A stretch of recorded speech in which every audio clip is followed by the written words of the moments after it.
seeing things, hearing things. Saving people, hunting things, family business. Well, it's Sunday, everybody, which means there is a new episode of From. You know, this TV show that we usually like to discuss here without any emotions or any feelings. God, what the fuck do you want from me? And today we have episode 8, which gives us, as usual, some answers and a lot of new questions. Is the man in yellow have feelings towards Tabitha? Is he somehow the original Jim or Henry? Is he actually a he or an it? You know who I am? I think the fans are not ready for the man in yellow. I think the fans are not ready for what that is. I think that they think it's something that it is not. The one thing it is, though, it's awful. It's despicable. It's mean. And why did Miranda never had any pendant on her neck in any memories about her? Is Boyd about to finally break the Guinness record of not finishing sentences? I can't lead this if I can't trust my own fucking... Sometimes, maybe, Is Fatima actually turning into one of the Frombies? And what is this third rule of survival by the boy in white? Someone yells stop, goes limp, taps out. The fight is over. Well, formally we have only 2 more episodes left, and episode 8 kinda gave me less than I was expecting, but still did provide us a lot of interesting information that I'm so happy to deep dive into with you, as usual, my favorite Fromily. And I wanna actually start with Kristi and Marielle. We're not fucking safe! One of the first shots of this episode is actually 2 colony house people arguing about not being able to feel safe here anymore. They're probably newbies that arrived after Boyd arrived with his family, so they have no idea that people used to live here without talismans and they never actually felt safe before. So now it's kinda difficult to get used to it. But the continuation of this moment is what we have seen between Kristi and Marielle. And if you remember, we already have seen Sophia in episode 5 doing whatever she can to basically make sure that everybody will tear each other apart. It's always my favorite part. And this is something that we have seen between Randall and Julie and between Marielle and Kristi. And in this episode we have seen Kristi pulling rank on Marielle. If you have something to say to her, you go through me. Okay, this is not something you want to do in any relationship between 2 people. Doesn't matter how much you're right or wrong in this situation, don't do that. Because if there is a person who is not gonna feel valued and is not gonna feel equal to you in any relationship, usually it will push them to do something drastic. And most of the time it's not gonna be something that you will like to see or like to actually experience. So probably they're preparing us for Marielle to do something extreme. And you know, if I'm putting myself in her shoes and looking at Kristi through her POV, it's like, ooh, who's a big doctor here? You know what? I was actually the one chained to the walls with some freaking, I don't know, mystical experience where my soul was actually taken to a different place where some evil force was torturing me. But yeah, of course, you know better because you are a 3rd-year medical student. Please forgive me. Can I put some sheets for you here? Let me know if you want me to change any more sheets or anything. Now, as I said, of course, their conflict started way before, in episode 5, as we have seen, maybe even in season 2, and it still didn't heal and they still didn't get over all this shit that they basically brought to this town. But in this episode, it's all surrounding Fatima and her some new different abilities, which Marielle thinks that we can actually use in order to fight the monsters, and Kristi is not exactly sure about this thing. Now, for me, this whole topic is making me feel a little bit like, ugh. Look, I'm a fan of the show. I'm rooting for the show always. I'm hoping for its success. I'm hoping for as many people as possible actually tuning in, and I hope they're gonna deliver every little Chekhov's monster that they put on the walls, etc, etc, etc. But when something like Fatima is actually turning into one of the monsters, which I hope it's not actually the case, but it kind of looks like it's actually the case, is not gonna be real. Because even if it's actually true, it kind of contradicts their own lore. lore, right? We've been already told that those people, they sacrificed their children and this is how they became the monsters. And we have seen already this kind of a mechanism here in this place. There is a life for life. Sophia killed an embryo in an egg in order to bring this version of Roger back to life, even though it was probably just half of it in this scarecrow version of him, but still, there is a life for life moment here. So if Fatima actually turning into one of the monsters, which kind of looks like she is, because if you're gonna look at the veins on her stomach, it looks very similar to the veins we have seen on Smiley's hand when he was killed by Boyd. And it also reminds me what Jasmine said to Virgin Mario in episode 7 of season 1, if you remember. You have no idea how lonely it is out here. It wasn't my choice to be this way. Well, they didn't choose to be who they are. Maybe they were all in this situation, just like Fatima, turning into one of the monsters, and every time there is a new batch of monsters when the cycle is changing. Yeah, but it raises way too many questions. Then who actually did the sacrifice, and how are they immortal if they actually change every time? And why would Victor didn't notice that the monsters actually changed from this period to the period that he was, in the 70s? And he's not saying to anybody that actually those people that you see right now, everybody used to just live here and now they're actually real. And who are you actually killing then in the town if you are turning into one of the monsters? And if she actually turning into one of the monsters, why was she able to control Smiley in the first place? How does it work? Is every monster can actually tune into the other one and control their movement? I don't think so. It doesn't make any freaking sense. So I really hope, I cross my fingers on my legs too. I'm not gonna show it to you, but I hope it's not the case and she's not turning into one of the monsters, because this would completely fuck me up and I would be like, what is even going on here in this TV show, and how this lore is actually makes sense. 53/33. Another thing that kind of makes me think that she's actually turning into one of the monsters is she doesn't have barely any blood pressure, and her heartbeats is like 19 heartbeats in a minute, which is basically turning her into a walking zombie, almost a walking zombie. So yeah, when Marielle is saying to her that she can try some things with her, then what is even she talking about? I think there's a couple things we could try, yeah. What? What do you want to try? Can you show me in a medical book? Where is it written? What do you do when somebody is turning into Frombies? We can try a couple of things. What are you talking about, really? Is this the same magical pill that Boyd wanted to ask Kristi for him not to have visions of Abby? Seeing things, hearing things. Look, give me a pill. I mean, the pharmaceutical business is pretty advanced and they have pretty much everything for everything, but I don't think they have a pill for you seeing visions of your wife, Boyd. Those things. You said they used to be human. I'm sorry, what do you mean you said? Is this not you? Those things that come out at night. I saw what they are. They sacrificed their children. It promised them that they would live forever. I'm starting to getting a little bit angry here. I mean, Fatima was the one to tell us that they used to be human. Yeah, Kristi was the one to get to this conclusion, right? But Fatima was the one to confirm this to us. And now she is acting like she didn't even say anything about this. Like, oh, you were the one to tell me. Now I actually think they used to be human. What about everything that you remembered or you have seen in the end of season 3? Can we get back to it, please? I mean, this TV show had this tendency to forget about things and just move on to the next better thing, whatever this is. I'm not even talking about the TV show, mostly the characters here. So they need to stop doing this. Because once again, I want to finish this TV show without actually going to an asylum after that.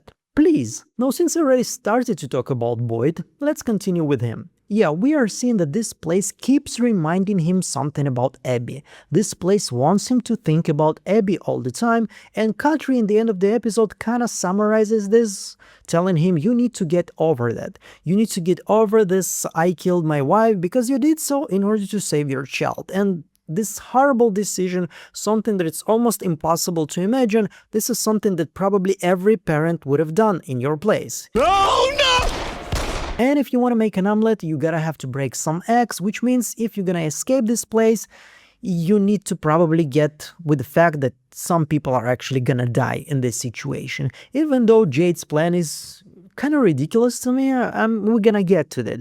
But once again, I still cannot fathom why this place is focusing so much on Abby. Is it still them just trying to break Boyd? As soon as he's broken, everything else is fallen because he is obviously the savior, he's the leader, everybody looks up to him. It made a lot of sense during season 3. It made a lot of sense in the beginning of season 4, but now when we can already see and feel that the man in yellow, aka Sophia, is in the finish line, she's and him doing are pretty much things that, this is already burning some bridges, because the man in yellow, Sophia, could have easily leave Boyd's place like it wasn't touched. But she decided to actually leave it like that, so Boyd will definitely know that somebody was doing something there in the room.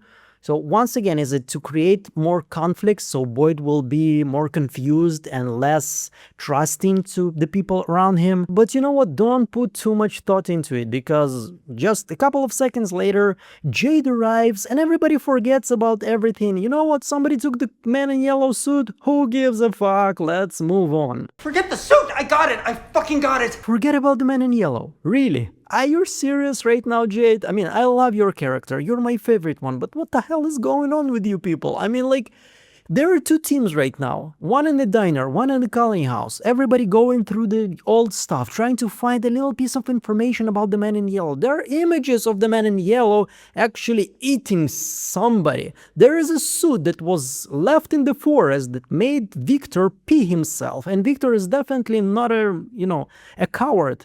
He did some pretty brave things in this TV show. And now there is somebody who broke into your office, broke into your things, and took the man in yellow suit and left with it. And your response to it is, forget about it, forget about it. Now, in this Marvel Age of Ultron flashback that we have seen with Boyd, when everybody is like that, and Abby is also killed everybody but still bleeding from her mouth because she's not allowed to speak. I don't know exactly what is going on here, but an interesting thing is right before Boyd is starting to see those visions, we hear crows cawing in the distance. So it's not the first time that this is happening. We have seen Jade actually getting visions and crows were cawing in distance in season 3. So maybe this is connected somehow. Maybe crows are responsible for this. Don't know, just noticed something and I wanted to share it with you. Now at this point I actually want to move to Henry and his visions, because I'm still not 100% convinced that his visions is just something and that's it, something that was created by the man in yellow and we shouldn't put any effort in trying to understand them. So Henry goes to the diner. He is already tired being drunk. Boy, do I agree with you, Henry. We are also very tired of you being drunk. And he is actually asking Bacta if he can help. And Bacta is telling him something about the man in yellow suit, which kind of makes me think that everybody in the town already knows about the man in yellow suit, that actually Victor found some suit, the yellow suit, in the forest, and blah blah blah, etc, etc. We already discussed it, but the only person who doesn't know this for some freaking reason is Julie. Can anybody tell Julie already that there is a man in yellow suit? If Bacta knows this, she definitely wasn't there in the room where Boyd told everybody not to talk about this and we're not gonna share it with anybody, and then they left the yellow suit so everybody who enters sheriff's office can actually see it. So everybody knows already about the man in yellow suit. I even put a yellow t-shirt for this, but Julie still doesn't know that everybody is looking for the man in yellow suit. Where was Julie this episode? Can she actually already pop up from somewhere and tell everybody that she has the power to story walk and she has seen the man in yellow 40 years ago, killing everybody, eating some liver? I don't know, kind of sounds like an interesting information that can be useful.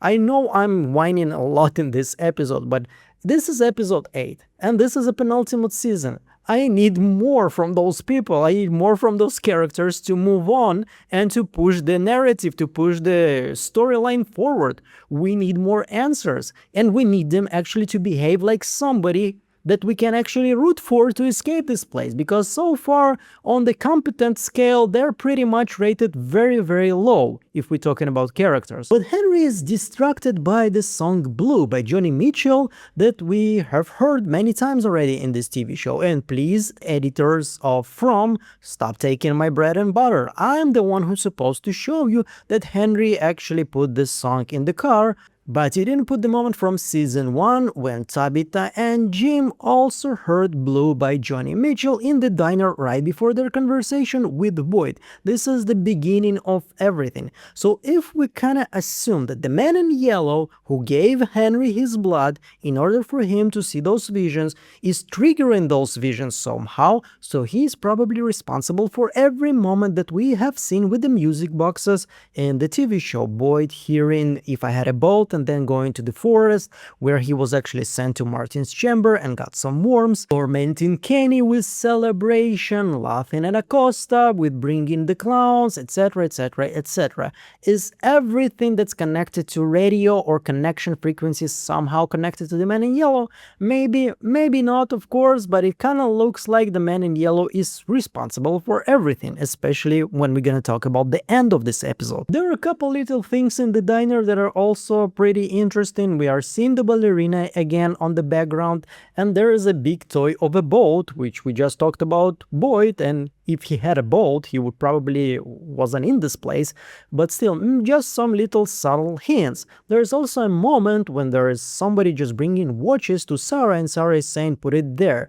It kind of reminded me the moment in the beginning of season 1 when Jade's watch is being taken by Trudy. That's a nice watch. Not like it's gonna do him any good here. No, another thing we once again reminded about the hope is the thing with feathers, the poem by Emily Dickinson. I discussed it with you already several times. I think more than 10 times we already talked about this poem, especially in episode 5 and episode 4 when there was suddenly a bird that is not a crow that actually died. And I kind of didn't make this connection before. Now we have seen Sophia killing an embryo of a bird in order to bring Roger back. And we have seen in episode 5 the bird is actually dying and they burying her right next to the lake. Is it possible that this death was the one to bring the monsters back to life, the ones that attacked everybody in the village in episode 5? I don't know, not sure once again, but still, it's a possibility, right? Now, Henry's visions are very detailed because when he wakes up, his grandson is saying Grandpa is awake again. Grandpa's awake again. So there is continuity to those visions. There is a script, there is a story that displays those visions are actually running for Henry, and it's obviously for him to believe that this is not real and he needs to wake up. Very similar to what Abby experienced in season 1, even though I don't think that those theories about Abby being influenced by the man in yellow are actually true, because we remember that what eventually broke Abby was Boyd not returning home and spending the night in the forest. Now still, maybe it's true, maybe it's somehow connected, but we're seeing that the doctor is telling Henry that he needs to eliminate the anchor, something that holds him in this place. Well, I kinda interpreted this as something that's probably started everything, so it's either Tabitha, because she was the one to bring him to Frombie. But then again, if those things started 40 years ago when he took some acid with Miranda, and according to the lore of the visions, this is where he went into coma. So what is actually the anchor there? So in that situation, the anchor would have been his family, Miranda, Eloise, and Victor. So is he gonna kill Victor? I mean, if this TV show is preparing something like this for us, yeah, this is gonna make a lot of people be in disbelief. I don't think they're actually gonna go for it, that Henry is gonna kill Victor, because I think there are some characters that do have, you know, a plot armor in this TV show. This is Boyd, definitely, Jade, Tabitha, and I think Victor too. So I don't think this is actually gonna happen. Maybe Henry is gonna try and kill Tabitha. And Tabitha, the way she was treating Victor in this episode, I wouldn't be so sad if she's gonna get a bullet. I mean, you're not gonna do like that to my boy Victor. When he is offering you a hand, you don't disregard it. This is not good. No. Another thing I didn't notice in the previous episode is the interior of the home, of the caring home that Henry is supposedly laying in, is actually very similar to the interior of his real home. but it's not gonna help him anyhow, even though those drawings and this clock is something that we have already seen. Still, for him, he doesn't know which one influences what. He may think that he is in a coma, and this is why those interior things like the watch and the drawings and the photos are actually in the house that he used to live with his family. And it's probably not gonna help him anyhow, but if he was just a little bit more awake and focused, he can just look at a watch, understand that they probably didn't bring the same watch from his home to this room, even though it's possible, but still less probable, and then realize this is all just a vision and a lie by the man in yellow. Now logically we move to Victor and him trying to teach Ethan how to survive in this place, and he's saying to him that there are 3 rules in order for you to survive, given to him by Tyler Durden, the boy in white. You do not talk about Fight Club. Yeah, there are a couple of more Brad Pitt references in this episode. What's in the bag? What's in the box? Well, the first 2 rules of the Boy in White Fight Club are pretty logical. You need food and you need to not go insane, so you need to simulate some kind of a company. Talk to whatever this is. But we are actually never given the 3rd rule, which kind of sounds intentional. This is something I really want to know, because still, even with everything that we know, surviving for so many decades by himself, a 13-year-old boy, is still very unplausible. Even when you have food, even when you have a doll for your mom that you can actually talk to, still going for so many years without any company and surviving somehow is, as I told you already, it's something very hard to believe that it didn't have any supernatural influences here. Nobody actually helped him in order to survive, or the monsters actually gave him some kind of immunity that he's not gonna be touched. Victor, if you keep coming down here, one of these days, we'll make you stay. But what's really bothering me is that Victor is saying that when he took those 2 dolls and he dressed them up as Miranda and Eloise, he took their clothes. And we are actually seeing that he is touching the pendant, and it feels like he has some kind of emotions towards it. And then when we watch all of the times that we have seen Miranda in Tabitha's memories or in Victor's memories, she's not wearing any pendant. Now you can argue that probably she's just wearing it somewhere beneath her clothes and we just don't see it. Once again, possible, but then again, why focus on it? Why show it to us? And another thing, Eloise was Victor's age, almost Victor's age. They pretty much the same height there in the visions, in the memories. And when we look at a teddy bear, this is a freaking toddler's clothes, right? This is somebody who's like 2.5 years old, not more than that.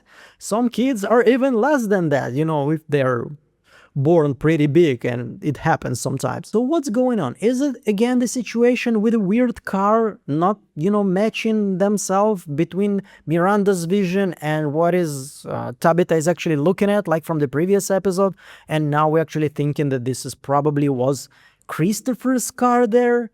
Both of them being AMC Hornet, but AMC Hornet with 2 doors interior looks a lot like the interior we have seen in Miranda's vision, in Tabitha's vision of Miranda, and not the interior we are seeing when she's looking inside of what is supposedly Miranda's car. So once again, is it just some kind of a mishap and it's like, we need to rush the things out, we have more important things to do, just put some child's clothes on the teddy bear and that's it? Or once again, is it supposed to mean something? And for the end of this video, I left my biggest and the most interesting topic so far is the man in yellow, and I'm so freaking happy to see Douglas M. Hughes again, because he is the best as the man in yellow. He has this incredible presence. I know Sophia, the actress, she's doing good, she's portraying, this creepy Sophia with her schemes, etc. She's amazing, I don't want to say anything bad about her. Kudos to her.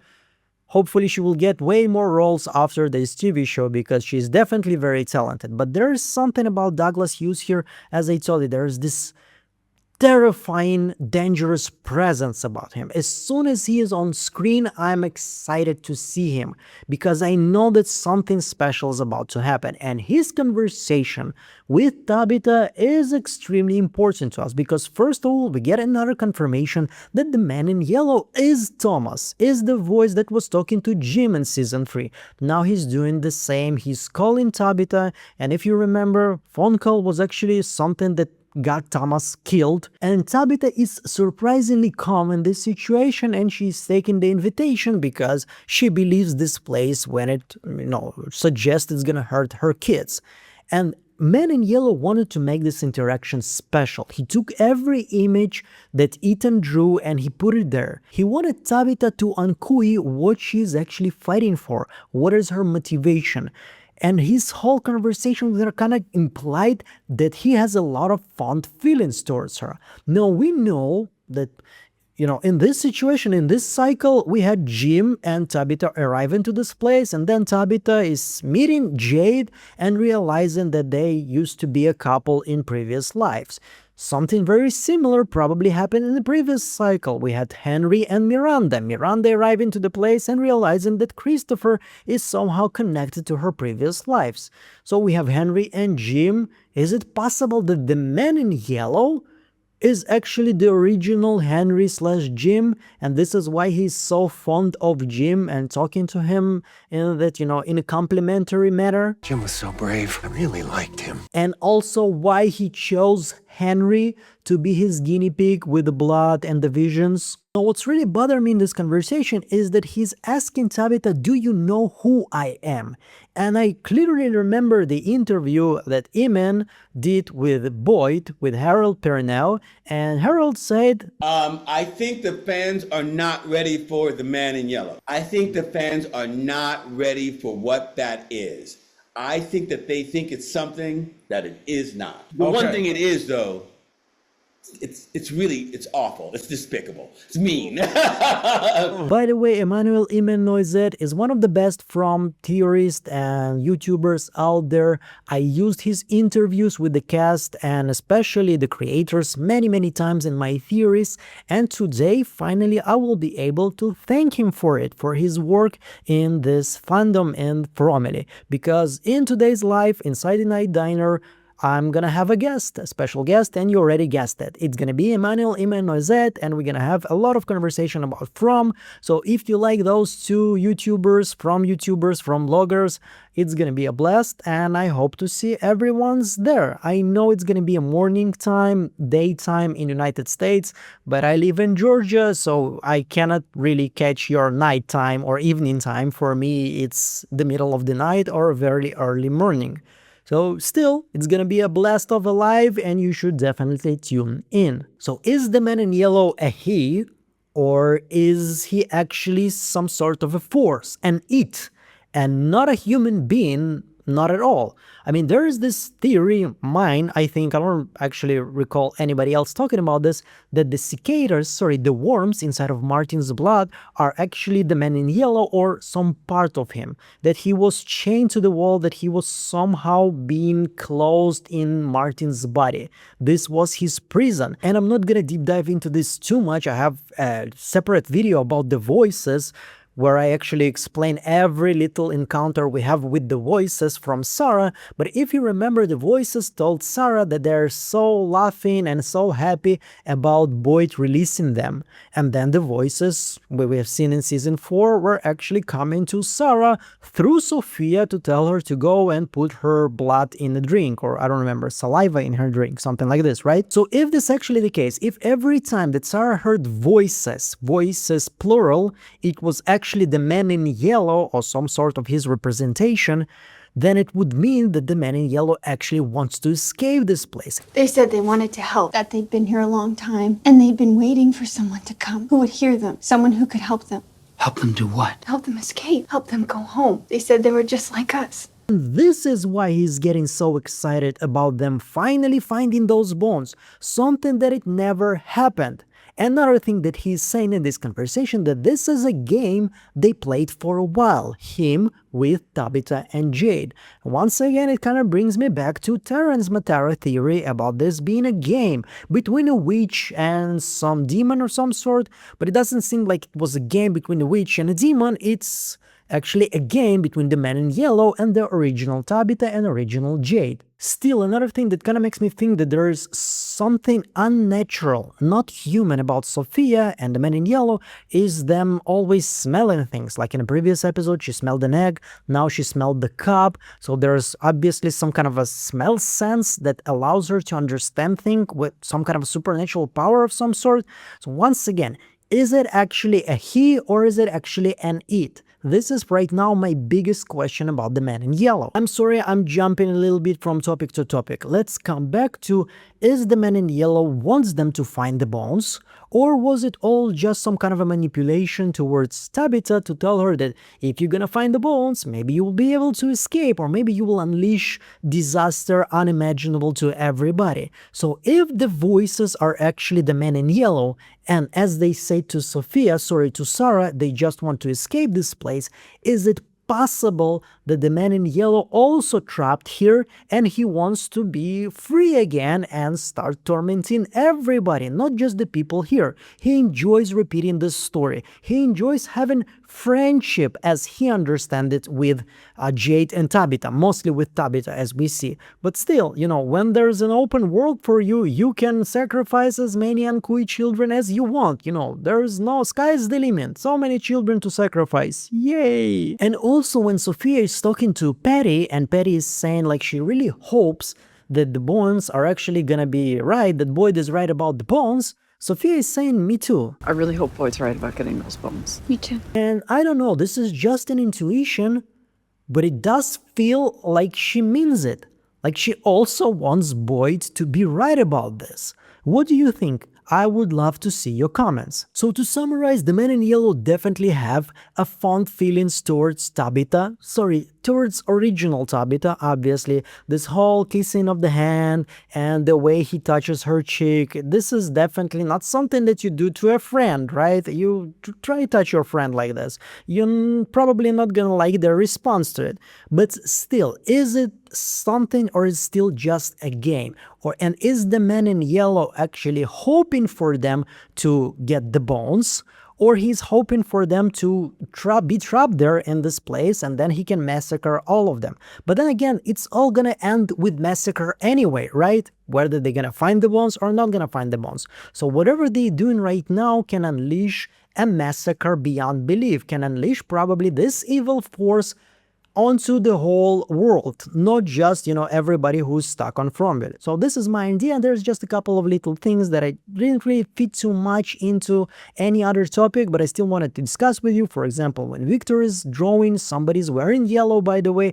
There is this toy by Eloise, Eloise's toy that he found in season 2. Once again, just to remind you how freaking similar it looks to the talisman and to the talisman in the village. And another thing, that when Tabitha is actually going to meet the man in yellow, we see Ethan's drawing, and on one of the drawings we see the merry-go-round, and once again it kind of looks very similar to the symbol that Jade drew for the map, for his 3D map. And yeah, it used to be a different symbol, and now every time I see it, it looks more and more similar to the merry-go-round, which is possibly very important to understanding this place and its lore. And by the way, this is not an observation, nothing, it's just my question about Jade's plan. It kind of seems a little bit dumb to me. I mean, they want to send 2 teams, one that will go to the caves, find the bones, dig them up, close this place, put a talisman, and then they're gonna rip the magical tree, the teleport tree apart somehow. I don't know, they don't think they have enough power in their cars to do something like this, especially since the boy in white already told Victor not to touch this tree. Okay, don't do that. When Victor wanted to take the tree down, the boy in white was like, nope, nope, stop, don't do it. And now they want to rip it apart, and then they want to use this hole on top of the whatever caves, something very similar to what Tabitha already did, and then send them the rope or something like this and take everybody, the team, out of there. What is even the purpose of the first team? You want to rip the tree apart, send people down there, let them do the same stupid shit, you know, with the talisman, dig up the bones, and then get them up. Why would you risk those people in the first place? You don't want to what? To warn the monsters that you are coming, and go into the caves is not gonna warn them? Doing this in the morning is the right way. You wake up with the sunrise, you go to the tree, you dig a fucking hole, just like Tabitha did almost by herself in season 1. Now you take everybody, all of the town, everybody starts digging, and they go to the freaking grave and get those bones.